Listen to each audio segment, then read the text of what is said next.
Hare Krishna. We welcome you back to our series of 12 Mahajan, their life and pastime. Today we are going to discuss about the first Mahajan, Lord Brahma. Today being a very auspicious Mahashivratri day, I first wish you happy Shivratri to all my readers, and then we will start our discussion. Lord Brahma was one of the greatest Vaishnava and the greatest devotee of Sri Krishna.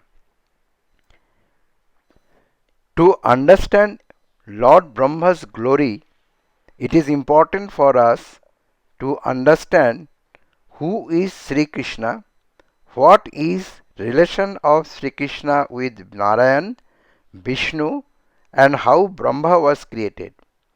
As Lord Brahma's deeds and pastimes are very many number of stories together, in the first video I am restricting my narration only to creation of Lord Brahma and his first deeds of the first few kalpas. Let us start.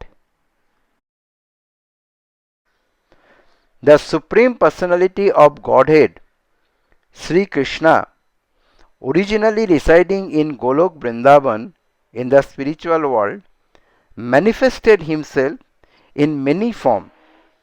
Sri Krishna's first manifestation was Baladeva, who is generally seen as Balaram with Lord Jagannath.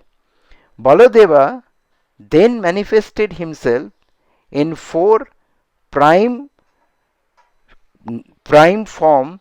One was Vasudev, Shankarshana, Pradyumna and Aniruddha.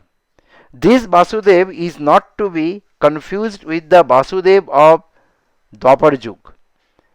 From Shankarshana, then Narayana got manifested. When Narayan in his forehand and Shankha Chakra Gadapadda Roop, he again manifested him in form of Vasudev, Shankarshana, Pradyumna and Aniruddha. And from this Sankarshana, the Mahavishnu was manifested.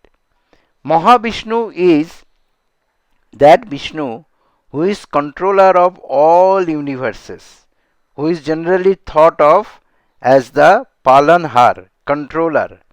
And Mahavishnu actually manifested into Garbhadokshayi Vishnu, and Garbhadokshayi Vishnu then manifested into Shirodakshayi Vishnu. Garbhadokshayi Vishnu is the form of Vishnu whom we normally see, who is lying on the water, Karan Sajja we tell, when the Shed Baraho Kalpa, the material world was submerged into large ocean. In that ocean, Garbhadokshayi Vishnu was lying down on the Anantnag, and from his navel Lord Brahma was created. And Shirodakshayi Vishnu, who is none other than the Paramatma and located in every living being's heart or the area of heart, that Paramatma is Shirodakshayi Vishnu. So Sri Krishna first manifested himself into Vishnu, then Vishnu then created Garbhadokshayi Vishnu, from where Brahmaji was created, and then Brahma and Kshirodakshayi Vishnu entered in everyone's living being, so which means Krishna is present everywhere. Now in Jivas we have, as per Bhagavad Gita chapter 13, we have one Atma which is called Kshetrajna, that is the owner of that body, that is the soul which everyone has. In addition to the soul, there is somebody called Paramatma who is Kshirodakshayi Vishnu. He is also located in our body. And this Kshirodakshayi Vishnu or Paramatma is connected with the super soul which is known as Brahman, and that Brahman is connected with Bhagavan, and Bhagavan is Sri Krishna. Why I am explaining this? Because we need to see the perspective how Brahmaji was created and why he was the greatest devotee. As per Ishopanishad invocation sloka, it is very clear, because God is the complete whole, even though so many complete units has emanated from him, he remains the complete balance, and that is why Bhagavan is always complete. How many avatars come out? So Mahavishnu actually creates avatars. The 10 avatars which we normally know, those avatars come from Mahavishnu, and in Brahmaji's life, once Sri Krishna himself comes and does his lila on this earth. So, in this particular kalpa, when we are living in the Dwapar Yug, Sri Krishna himself came.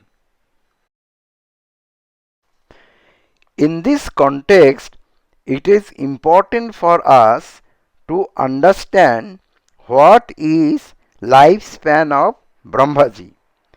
So Brahmaji is not immortal. He has a life, and that life is 311.04 trillion years, which is equivalent of 36,000 kalpas. One kalpa, which is popularly known as one day of Brahma, consists of 4.32 billion years, which also consists of 14 Manvantara and 15 Sandhyas. Manvantara is the time period where each Manu rules the universe, and the Sandha is the time period which is actually the transition between two Manvantaras. Now, similarly, the 4.32 billion years time is there for Brahma, for Brahma's night also. So his night and day are of same length. Now what is Manvantara? Manvantara is actually 306.72 million years, which means that consists of 71 Dibya Yogas. Now what is Dibya Yogas? These yogas are actually, Dibya Yoga is actually 4.32 million years long, and it consists of 4 yugas. Satya Yuga, which is approximately 1.728 million year. Treta Yuga, which is 1.296 million year. Dwapar Yuga, which is 8.64 lakhs, 8,64,000 year, and Kali Yug, which is 4,32,000 years. So the present kalpa where we are living in Kali Yug, and in Kali Yug only 5,000 years have crossed. Remaining 4,27,000 years are remaining for Kali Yug to be complete, and what is concerned, we are in the 7th Manvantara, and 8th Manvantara is yet to come. Now, this Brahma's life, why it is important? Because after 311.04 trillion years passing away, Brahma will have to get annihilated when Mahavishnu will do the annihilation. He will get again annihilated. So therefore, it is important to know that Brahmaji was created for a particular purpose and will get annihilated for a particular purpose. And because Brahmaji was created and he is the first living entity of this particular series, therefore he is called grandfather of everyone actually. In Sri Brahma Samhita, where Lord Brahma has made japa for Krishna, there in the 5th chapter, 1st sloka, he is starting Ishara Parama Krishna Satchidananda Vigraha Anadiradir Govinda Sarvakarana Karanam, which means Krishna, who is known as Govinda, is the supreme Godhead. He has an eternal, blissful spiritual body. He is the origin of all, and he has no other origin, and he is the prime cause of all causes. So therefore we say Sri Krishna is the prime cause of all causes. So when Lord Brahma was created, he had a special service, and that service was to create the universe. We will discuss about that service and all other thing in the next episode. Hare Krishna.